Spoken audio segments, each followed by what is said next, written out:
So image formation by spherical mirror, page number 163 NCERT।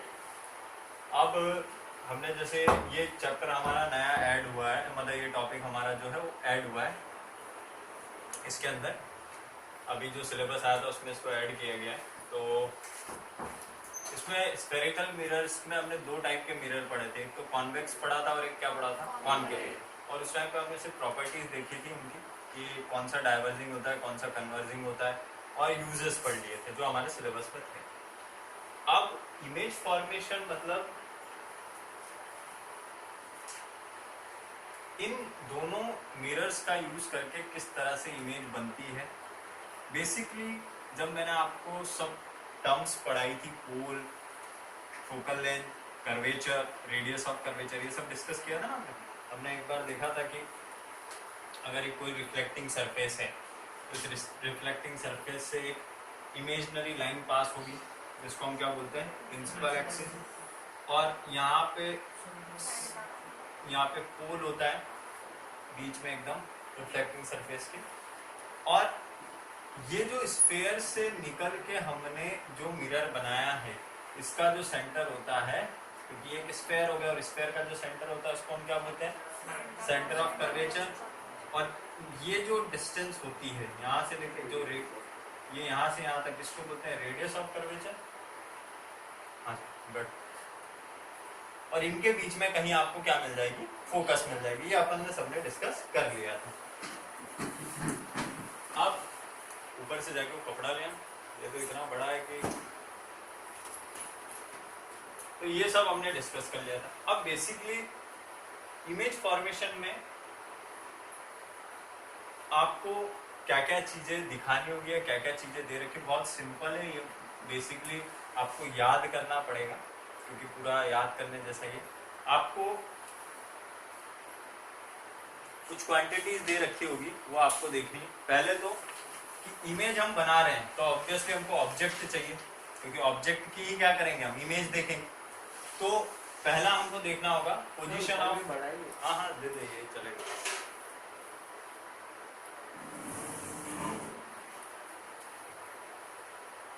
तो पहला हमको देखना पड़ेगा पोजीशन ऑफ ऑब्जेक्ट, कि हम ऑब्जेक्ट को कहाँ रखेंगे। देखो ये जो प्रिंसिपल एक्सिस है ना, प्रिंसिपल एक्सिस पे जितने पॉइंट्स मैंने बताए हैं उन्हीं पॉइंट्स पे आपकी ऑब्जेक्ट को रखा जाएगा और उसकी इमेज भी जो बनेगी वो उसी प्रिंसिपल एक्सिस पे बनेगी। डिपेंड करेगा कौन सा मिरर हम यूज कर रहे हैं, क्योंकि अगर कॉनकेव मिरर यूज करेंगे तो हमेशा याद रखना कॉनकेव मिरर में हमेशा जो इमेज बनती है वो कहाँ बनती है, फ्रंट साइड। किधर बनती है, फ्रंट साइड। और कॉन्वेक्स मिरर जो होता है उस पर हमेशा इमेज किधर बनती है, पीछे, बिहाइंड द मिरर। तो हमेशा हम यही लिखेंगे। आपको इतना ध्यान, अगर हम अभी कॉनकेव की बात करें, मान लो कॉनकेव मिरर की बात कर रहे हैं, तो कॉनकेव मिरर में सारी इमेज आपकी किधर बनेगी, फ्रंट साइड। ठीक है, जैसे ये आपने कॉनकेव लिया, मान लो कोई ऑब्जेक्ट आपकी यहाँ प्लेस है, ये ऑब्जेक्ट है तो उसकी इमेज यहीं कहीं बनेगी। ठीक है, और अगर कॉन्वेक्स ले रहे हो, कॉन्वेक्स अगर ले लो तो इसकी इमेज किधर बनेगी, इधर से रे आएगी और इमेज किधर बनेगी, इस साइड बनेगी। That means behind the mirror. समझ रहे? तो हम, और यहाँ पे कुछ टर्मिनोलॉजी भी है जो आपको बताऊंगा मैं, जैसे वर्चुअल इमेज क्या होती है, रियल इमेज क्या होती है। रियल इमेज जिसको हम टच कर सकते हैं एंड वर्चुअल इमेज जिसको हम टच नहीं कर सकते। अभी मैं आपको देख रहा हूँ, आपकी जो इमेज बन रही है वो क्या है, रियल। मैं आपको टच कर सकता हूँ, ये बैक को मैं टच कर सकता हूँ। मान लो टीवी की स्क्रीन पे जो इमेज आपको बन रही है वो सारी की सारी क्या होती है, virtual image. Virtual image are those image जिसको हम टच नहीं कर सकते। आप सिनेमा हॉल में जाओ, आप प्रोजेक्टर देखते हो, प्रोजेक्टर से वो लाइट डलती है और आपके वहाँ पे स्क्रीन पे आती है। It's all are example of virtual image. ठीक है, तो वर्चुअल और रियल ये भी मैं डिस्कस करूंगा। यहाँ पे आएगा कि टाइप ऑफ इमेज क्या है, हाइट ऑफ इमेज क्या है, हाइट ऑफ इमेज क्या है। अगर डिमिनिश्ड की बात करूं, डिमिनिश्ड वर्ड लिखा है तो मतलब बहुत छोटी, ऑब्जेक्ट के कंपैरिजन में। यहाँ बीच में आके बैठ जाओ। मास्क कहाँ है आपका, निकालो और पहनो। आप भी मास्क पहनो। तो डिमिनिश्ड मतलब बहुत छोटी, ठीक है। जैसे कि आपकी बुक में दे रखे हैं अलग अलग पोजीशंस, कि अगर देखो position of object, position of image की इमेज कहाँ बनेगी, उसके बाद दे रखा है साइज ऑफ इमेज,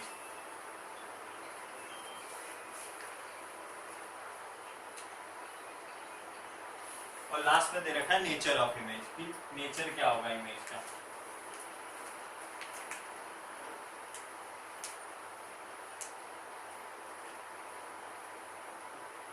ठीक है। अब पोजीशन ऑफ इमेज आपको ये ध्यान रखना है और ये ध्यान रखना है। बेसिकली इसमें नेचर ऑफ इमेज में तो अगर कॉन्केव है तो सारी की सारी क्या होगी, रियल होगी, रियल इमेज होगी। और इन्वर्टेड, इन्वर्टेड मतलब उल्टी, और इरेक्ट मतलब एकदम सीधी। आप मैं इन्वर्टेड यानी उल्टा होता है, ठीक है। इन्वर्टेड यानी क्या होता है, उल्टा। और इरेक्ट मतलब जैसे आप हो वैसा ही आपको दिखे, ठीक है। उसको बोलते हैं हम इरेक्ट। और इन्वर्टेड क्या होती है, एकदम उल्टी, ठीक। अब जैसे मान लो कोई ऑब्जेक्ट है, वो इन्फिनिटी पे रखी आपने, तो उसकी इमेज क्या बनेगी, फोकस। मान लो ये आपका कॉन्केव मिरर है, ये उसका पोल है, और यहाँ उसका फोकस है, बीच में रेडियस ऑफ कर्वेचर सब है। अब मान लो कोई ऑब्जेक्ट को आपने रखा इन्फिनिटी, इन्फिनिटी तो कभी खत्म नहीं होती, इन्फिनिटी यहाँ भी हो सकती है, यहाँ भी हो सकती है, यहाँ भी कहीं पे भी। तो उसकी जो रेज पड़ेगी, ये मान लो इन्फिनिटी से लाइट रे आई,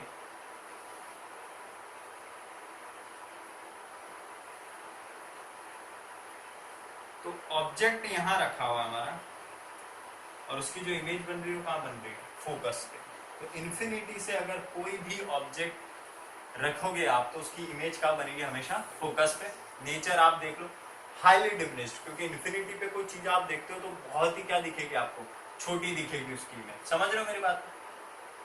नेचर उसका रियल होगा और इन्वर्टेड होगा। अब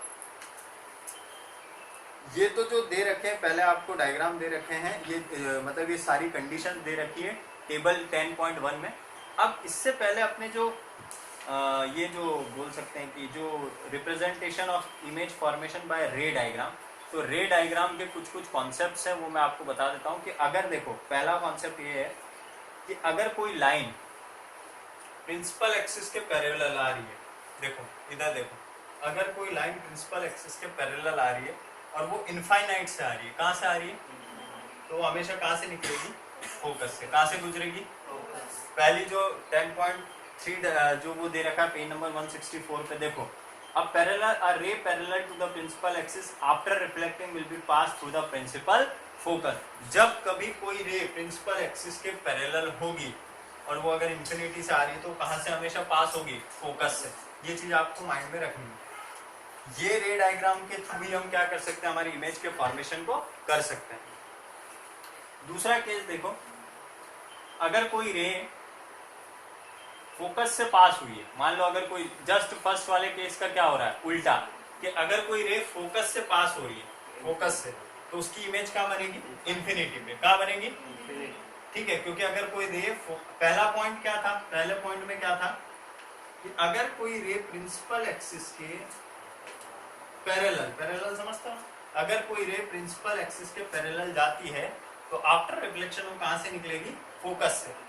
ये पहला पॉइंट। दूसरा पॉइंट क्या है, अपोजिट, कि अगर कोई रे प्रिंसिपल फोकस से निकल रही है, तो आफ्टर रिफ्लेक्शन वो प्रिंसिपल एक्सिस की क्या होगी, एकदम पैरेलल होगी। दोनों बात एक दूसरे के क्या है, उल्टा है। आई समझ में। तीसरी बात, a ray passing through the center of curvature of a concave or directed the direction of curvature of a convex is reflected back along the same path. This is the illustration in figure. The light ray comes back along the same path because the incident ray fall on the mirror along the normal to the reflecting surface. Third case क्या बोल रहा है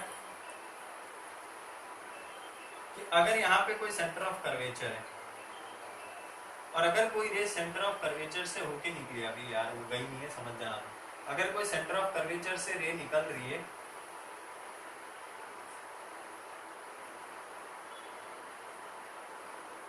ये centre of curvature से होके निकले तो वापस रिफ्लेक्शन के बाद वो किधर से ही जाएगी, सेंटर ऑफ कर्वेचर से ही वापस जाएगी। 3 पॉइंट। तीसरा पॉइंट समझ में आया कि अगर कोई रे सेंटर ऑफ कर्वेचर से गुजरी है तो आफ्टर रिफ्लेक्शन वो वापस किधर से ही जाएगी, जिधर से आए उधर से ही निकल ली। 4th पॉइंट देखो कि अगर a ray is incident obliquely to the principal axis toward the pole on a concave mirror और a convex mirror, it reflected obliquely the incident ray. मतलब भाई अगर मान लो कोई रे ऑब्लिकली डायरेक्टली प्रिंसिपल यहाँ पोल पे डाली तो वो यहाँ पे लॉ ऑफ रिफ्लेक्शन बताते हुए निकलेगी। ऑब्वियसली अगर ऑब्लिकली यहाँ पे आती है प्रिंसिपल पोल पे कोई रे, ये इंसिडेंट रे हो गई, ये क्या हो गई, reflected. Angle I equal to angle R, यहाँ पे क्या फॉलो हो जाएगा, reflection of law of reflection. आया तो 4 कंडीशन अपन ने पढ़ी। पहली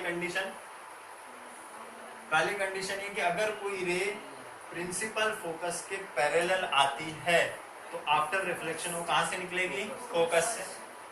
दूसरा पॉइंट कि अगर कोई रे प्रिंसिपल फोकस से आती है तो आफ्टर रिफ्लेक्शन वो कहां से गुजरेगी, प्रिंसिपल एक्सिस के पैरेलल।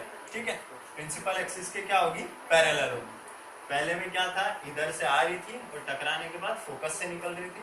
सेकंड केस में फोकस से आ रही है, टकराने के बाद प्रिंसिपल एक्सिस के पैरेलल निकली। थर्ड केस में क्या है कि अगर कोई रे सेंटर ऑफ कर्वेचर से होके गुजरी है तो टकराने के बाद भी वो वापस कहां से जाएगी, सेंटर ऑफ कर्वेचर। चौथा पॉइंट कि अगर कोई रे ऑब्लिकली डायरेक्टली ऑब्लिकली पोल पे आके गिरती है तो गिरने के बाद रिफ्लेक्ट होने के बाद वो ऑब्लिकली वापस जाएगी और यहाँ पे लॉ ऑफ रिफ्लेक्शन फॉलो होगा, angle I equal to angle R. आया 4 पॉइंट समझ में।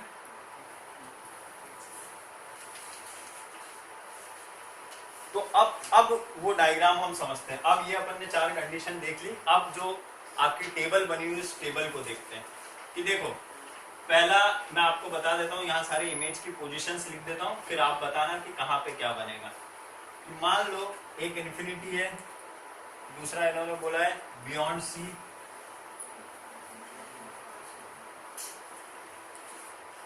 तीसरा बोला है एट सी,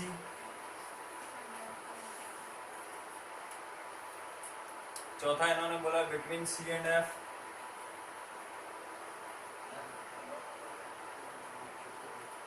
पांचवा इन्होंने बोला है एट एफ, और 6th इन्होंने बोला है बिटवीन पी एंड एफ। चलो मेरे बेटे, अगर आपको ऑब्जेक्ट की पोजीशन इंफिनिटी दे रखी तो ऑब्वियसली इंफिनिटी से अगर रे आ रही है तो प्रिंसिपल एक्सिस की क्या आएगी, पैरेलल। तो कहां से गुजरेगी, तो ऑब्वियसली उसकी इमेज कहां बनेगी, फोकस। और वो जो उसका साइज होगा, ऑब्वियसली आप कोई चीज इनफाइनाइट पे देख रहे हो, बहुत दूर, यहाँ से अगर आप कोई छत पे चढ़ के कोई बहुत दूर वाली चीज देख रहे हो तो क्या वो क्लियर दिखेगी आपको, उसकी जो एक्चुअल साइज है वो दिखेगी क्या, तो वो क्या दिखेगी, थोड़ी डिमिनिश्ड दिखेगी। क्या दिखेगी, डिमिनिश्ड। उसके बाद पॉइंट साइज, उसकी साइज क्या होगी, एकदम पॉइंट साइज दिखेगी, छोटी। और nature of image inverted, real and inverted. Second case बोल रहा है कि अगर रेटिना सीधा करता है, पर अगर वो इन्वर्टेड है, देख इन्वर्टेड इमेज का क्या होगा, वो हमारी इमेज, हमारे जैसे कोई इरेक्ट इमेज है तो उसमें क्या होता है कि जैसे मैं तेरे को देख रहा हूँ तो तेरी इमेज मेरे में क्या बन रही है, उल्टी बन रही है, पर ब्रेन में जाके क्या हो रही है, सीधी। पर इन्वर्टेड में क्या होती है, दिखती सीधी है पर वो ब्रेन में जाके क्या बनती है, उल्टी, उल्टा हो जाता है। इरेक्ट और इन्वर्टेड में उल्टा हो जाता है। अब सेकंड है बियॉन्ड सी। बियॉन्ड सी मतलब सेंटर ऑफ कर्वेचर के भी पीछे। तो सेंटर ऑफ कर्वेचर के पीछे अगर आप रखोगे तो आपकी जो इमेज बनेगी वो आपके फोकस और किसके बीच में बनेगी, centre of curvature.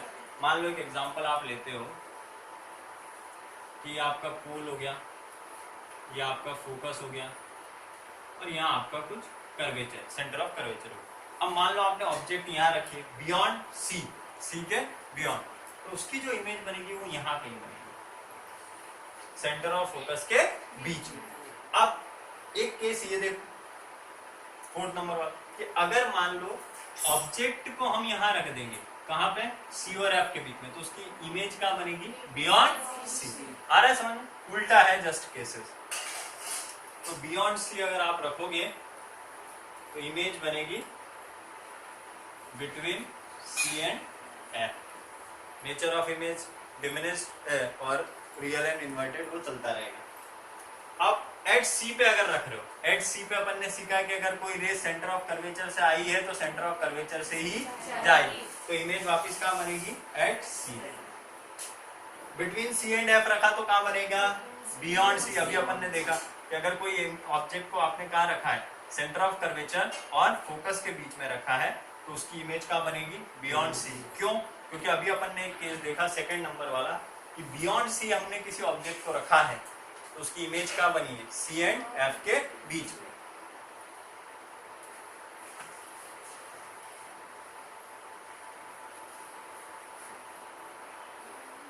Eight F obviously अपन ने सेकंड केस, इसका जस्ट क्या हो जाएगा, उल्टा, कि अगर कोई रे फोकस से आके निकल रही है, फोकस से गुजर रही है, टकराने के बाद वो कहां जाएगी, सीधे प्रिंसिपल एक्सिस के पैरेलल, मतलब कहां तक पहुंच जाएगी, इंफिनिटी। पी एंड एफ वो जो लास्ट वाला केस मैंने बताया था, उसमें देखो ये वाला केस थोड़ा इंपॉर्टेंट है। मान लो कोई इमेज है, कोई ऑब्जेक्ट है, ये अपना पोल है और ये फोकस है। अब यहां कोई ऑब्जेक्ट को आपने रख दिया, तो कॉन्केव मिरर में ये एक इकलौती ऑब्जेक्ट होगी जो कहां बनेगी, बिहाइंड द मिरर, पीछे इसका रिफ्लेक्शन होगा। क्यों, क्योंकि रिफ्लेक्शन के लिए जगह इसको क्या मिली, बहुत ही कम मिली। तो इसकी यहाँ पे आप ये सोचो सर इधर भी तो कहीं बन सकती है, यहाँ इधर, बट यहाँ रिफ्लेक्शन के लिए जगह बहुत कम है और फोकस के एकदम पास में, तो इमेज किधर बनेगी, एकदम पीछे बनेगी। तो एक यही केस होता है कॉन्केव मिरर में, जिसमें इमेज क्या बनती है, बिहाइंड द मिरर। ठीक है, ठीक है, ये आपका कॉन्केव मिरर के सारे डायग्राम हो। मिरर के पीछे बन रही है क्योंकि सारी इमेज अपने देखते हैं, इमेज के साथ अपने ये देख रहे हैं, ये इमेज में देख रहा हूँ, तो ये क्या बन रही है, मिरर के सामने बन रही है। अब ये अगर यही इमेज मिरर के पीछे बनती, सॉरी अभी जो इमेज ये बन रही है, मैं थोड़ा उल्टा बोल दिया, ये जो इमेज बन रही है क्या बन रही है, मिरर के पीछे बन रही है, सामने नहीं बन रही, ऐसे पीछे की तरह। आपको लगता होगा, आप कांच को देखते होंगे तो सोचते होंगे कि इमेज यहाँ है, नहीं, वो इमेज कहाँ बन रही है, आपके मिरर के पीछे, इसीलिए वो आपको क्या दिखते, एकदम इरेक्ट दिखते, आप जैसे हो आप वैसे ही दिखते हो। पर जब भी ऑब्जेक्ट के सॉरी मिरर के सामने अगर इमेज बनती है तो वो इमेज हमेशा क्या होती है, इन्वर्टेड हो जाती है, उल्टी हो जाती है। आप एक कांच के आगे एक दूसरा कांच लगा दो और बीच में आप खड़े हो जाओ, आपकी इमेज ब्लर वो हो जाएगी, इन्वर्टेड हो जाएगी, इरेक्ट नहीं दिखेगी आपको, क्योंकि रिफ्लेक्शन इधर जाएगा, फिर इधर इधर कंटिन्यूअसली रिफ्लेक्शन होता रहेगा, तो आपकी परफेक्ट इमेज वहां पर नहीं बनेगी। वो देखते हैं ना सर्कस में बहुत सारे कांच लगा देते हैं, हेरा फेरी मूवी देखिए, फिर हेरा फेरी लास्ट में वो कांच के घर में घुस जाते हैं, कभी इधर दिखता है कभी उधर दिखता है, उसको बोलते हैं इंटरनल रिफ्लेक्शंस। तो वहां पे इमेज आपकी कंप्लीट इमेज आपके वहां पे नहीं बन पाती। अब इसमें ध्यान देने वाली बात यह है कि ये आपको याद होना चाहिए, आपको ये चीज दे रखी होगी, स्टेटमेंट के रूप में भी दे सकते हैं कि if an object in a concave mirror, if an object place it infinity, what will be the position of image, size of image and nature of image। आई बात समझ, ऐसा आपको क्वेश्चन इनमें से कोई भी दे सकते हैं। क्वेश्चन ऐसा भी पूछ सकते हैं, if the object is placed, इसमें से इतने सारे क्वेश्चन बन सकते हैं मेरे बेटे, आपको फिल इन द ब्लैंक्स में पूछ रहे कि if an object placed at between center of curvature and focus dash the image will be formed, तो कहाँ बनेगी, beyond। मैच द फॉलोइंग में पूछ रहे, एक तरफ ये दे दे एक तरफ ये दे दे। मल्टीपल चॉइस क्वेश्चन में पूछ ले कि अगर एक ऑब्जेक्ट है उसको बियॉन्ड सी रखा है तो कहां बनेगी। तो यही तरीका होता है किसी चीज को पढ़ने का कि उसमें कितने ज्यादा क्वेश्चंस आप कवर कर सकते हैं। आई बात समझ में, गॉट इट। पीछे इसके सबके डायग्राम दे रखे हैं, ये डायग्राम जरूर याद रखना, ठीक है। पेज नंबर 166 पे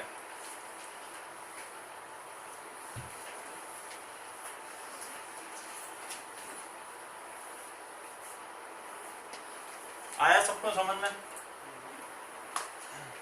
लकी वीडियो देख लेना, चालू है। अब ये तो हो गया अपना कॉनकेव मिरर का।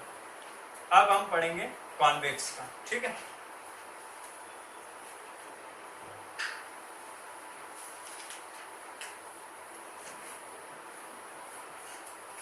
तैयारियां चल रही है घर पे, अभी 10 दिन छुट्टी थी तो पढ़ रहे हो कि नहीं? लिंक तो नहीं तोड़ा? मेरा तो बहुत लिंक तोड़ते हो तुम। सर ये सेकंड वाली इमेज देखो, सेकंड वाली इमेज देखो।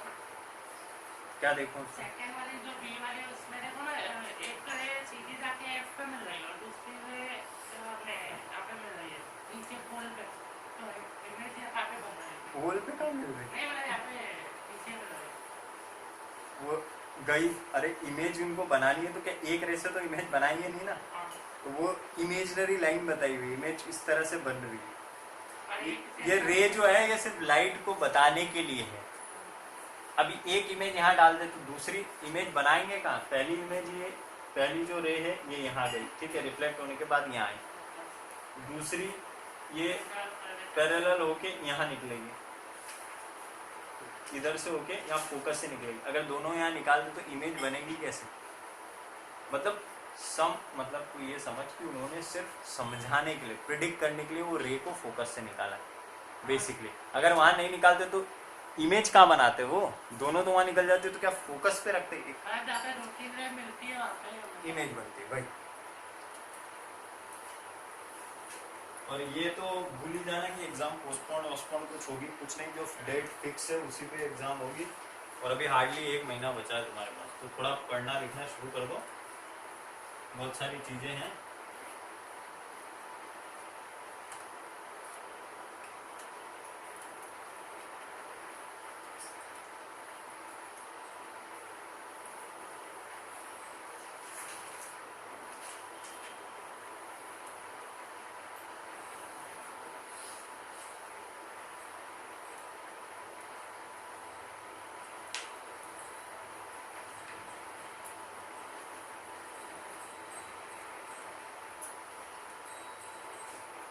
कॉन्वेक्स मिरर, कॉन्वेक्स मिरर में सारी चीजें बिहाइंड द मिरर।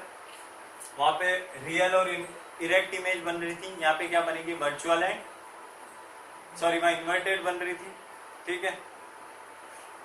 और यहाँ पे बनेगी आपकी रियल और इरेक्ट। दूसरी बात, यहाँ पे सारी जो इमेज बनेगी वो कहाँ बनेगी? Behind the mirror. Convex concave में खाली एक लास्ट वाली इमेज कहाँ बनी थी? Behind the mirror. यहाँ पे जितनी भी इमेज बनेगी वो सब कहाँ बनेगी? Behind the mirror. अब इसके जो रे डायग्राम है वो हम देख लेते हैं।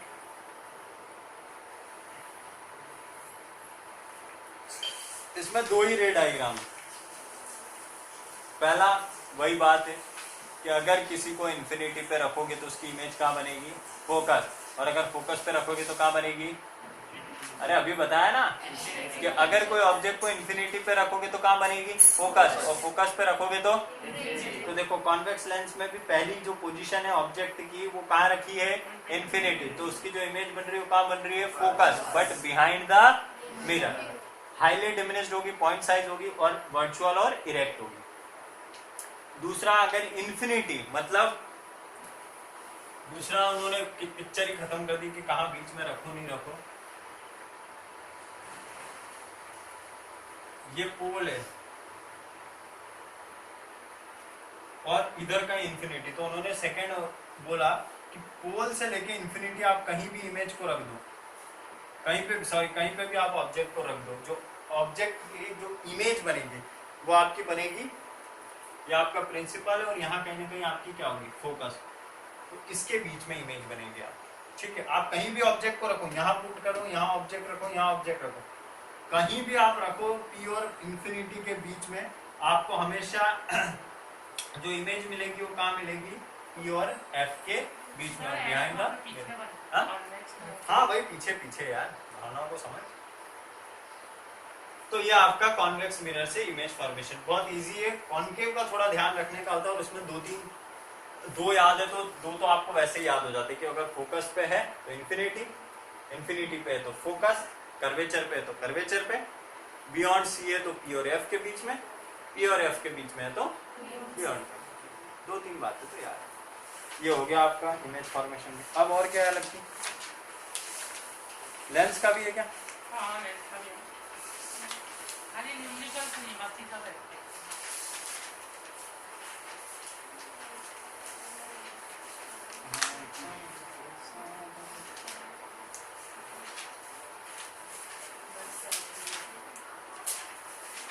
इसमें भी ऐसा ही है।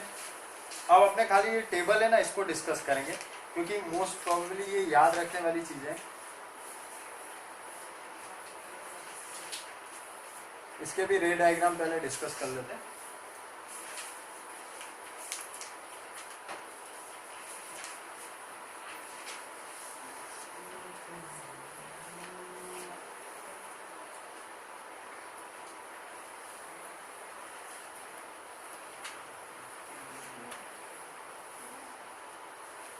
आया समझ में कॉनकेव कॉन्वेक्स का?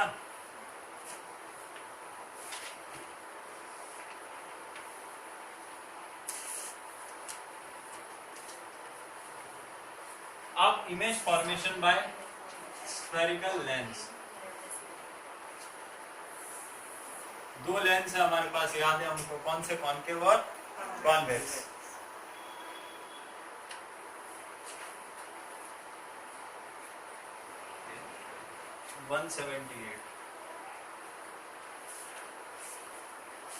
पहले हम डिस्कस करेंगे कॉन्वेक्स लेंस।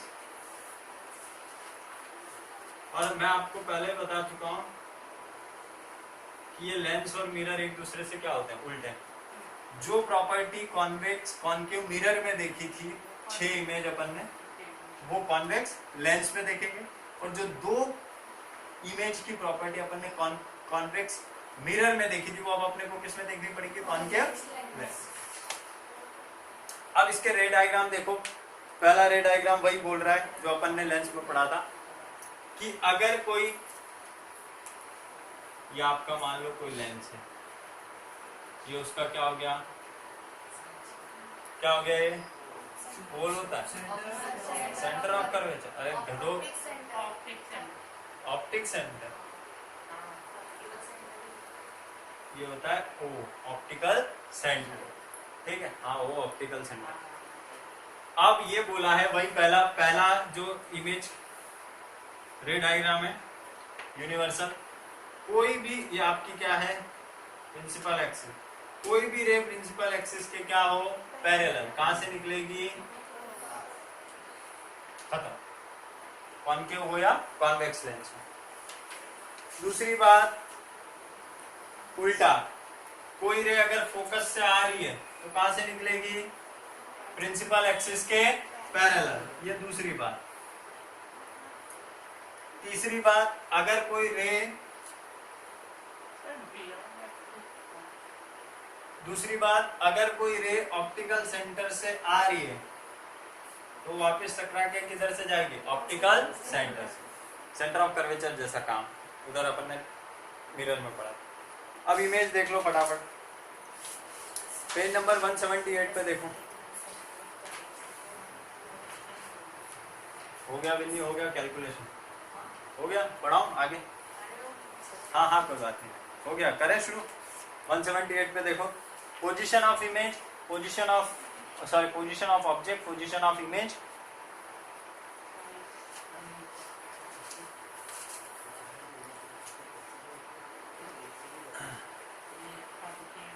देखो इन्फिनिटी पे ऑब्जेक्ट को रखा है तो ऑब्वियसली उसकी जो इमेज बनेगी वो कहाँ बनेगी, फोकस, हाईली डिमिनिश्ड और रियल और इन्वर्टेड। अब बिहाइंड 2f, क्योंकि यहाँ पे 2f क्यों बोल रहे हैं, क्योंकि यहाँ पे 2 फोकस होती है, समझ रहे हो ना। हाँ।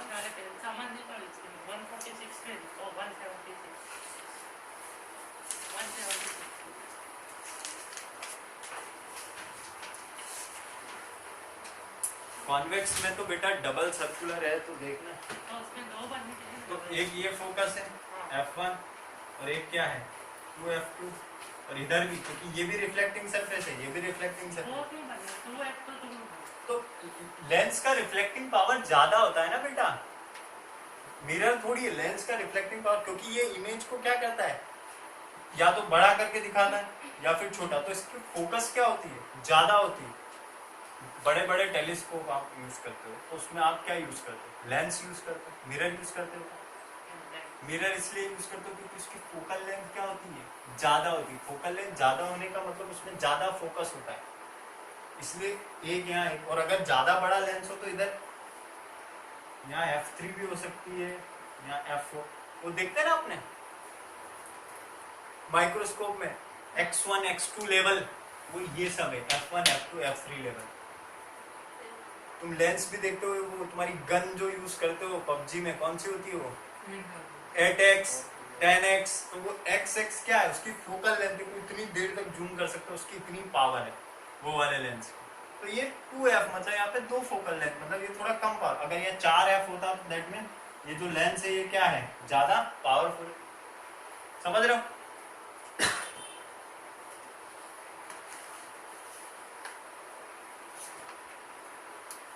अब बियॉन्ड 2f अगर ऑब्जेक्ट को रखा है कॉन्वेक्स लेंस में, तो बिटवीन f एंड 2f के बीच में इमेज बनेगी।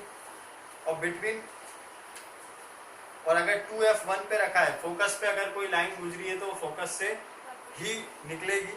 बिटवीन f एंड 2f पे रखा है तो बियॉन्ड 2 फोकस पे रखा है तो इन्फिनिटी पे। इतना कंफ्यूजिंग है ये, इसमें नहीं पूछेंगे, अपने तो मिरर को याद कर लेना, मिरर में से ज्यादा पूछते हैं। लेंस का तो उनको भी नहीं पता होगा कि क्या करना है।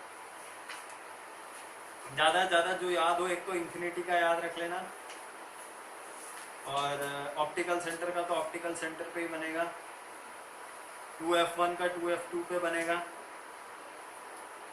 बियॉन्ड 2f1 ये अपना वो बियॉन्ड सी वाला है। बियॉन्ड 2f1 जो लिखा हुआ है ना, अपन ने मिरर में नहीं पढ़ा था कि बियॉन्ड सी, तो कहाँ बना था? p और f के बीच में।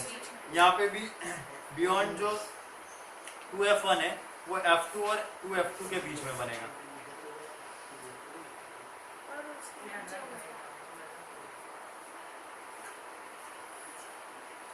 और कॉन्वेक्स लेंस में, सॉरी कॉन्केव लेंस में इन्फिनिटी पे फोकस, और ये ज्यादा इतने परपंचे नहीं करता है।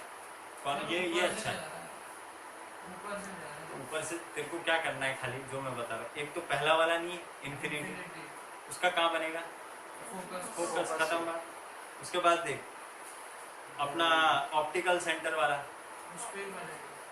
दो याद है ना, बाकी के वो टीचर ही नहीं पूछेगा तेरे से, उसको खुद को ही समझ में नहीं आएगा। और कॉन्वेक्स लेंस का और बढ़िया, कॉन्वेक्स लेंस में एक इन्फिनिटी पे बनता है तो फोकस पे, और सीधे वो ऑप्टिकल सेंटर से लेके इनफाइनाइट के बीच में कहीं भी इमेज रख दो, आपको कहाँ बनेगा? f1 के और ऑप्टिकल सेंटर के। नहीं पढ़ा था?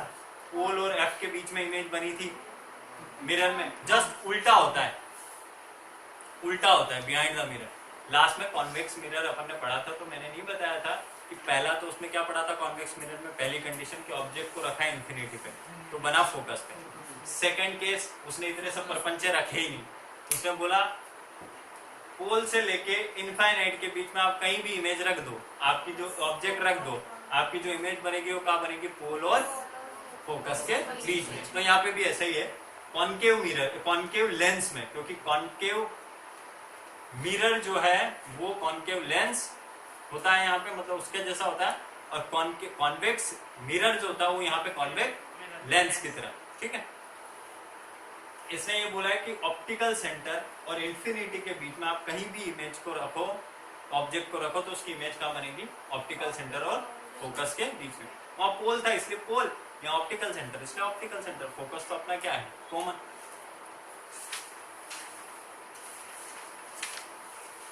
और कुछ है इसमें?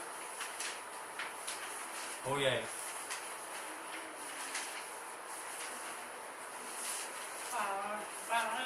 पावर करवाया तो था, पावर मैंने बताया था ना कि पावर को डिनोट करते हैं डायोप्टर से, यूनिट होती है, फॉर्मूला होता है P = 1/f, मतलब power is all about the focal length.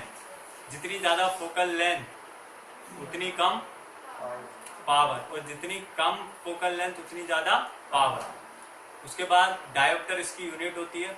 Concave lens और कॉन्केव लेंस और कॉन्वेक्स, ये बहुत कंफ्यूजिंग होता है, कॉन्केव लेंस और कॉन्वेक्स लेंस, इसके उसमें अपने पावर डिनोट करते हैं।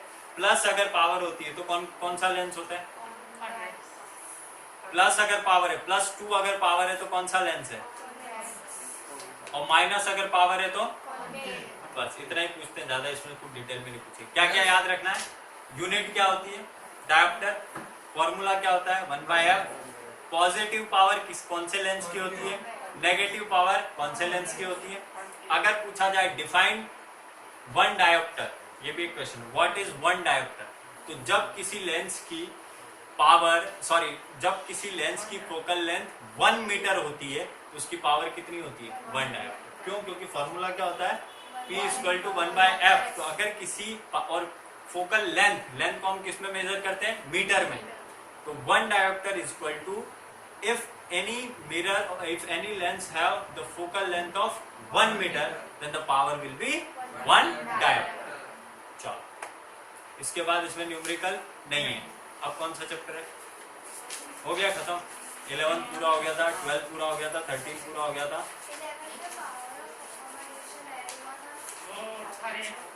क्या ऐड हुआ था 11 में, बता तो क्या था, 25 सेंटीमीटर तक अपने देख सकते हैं।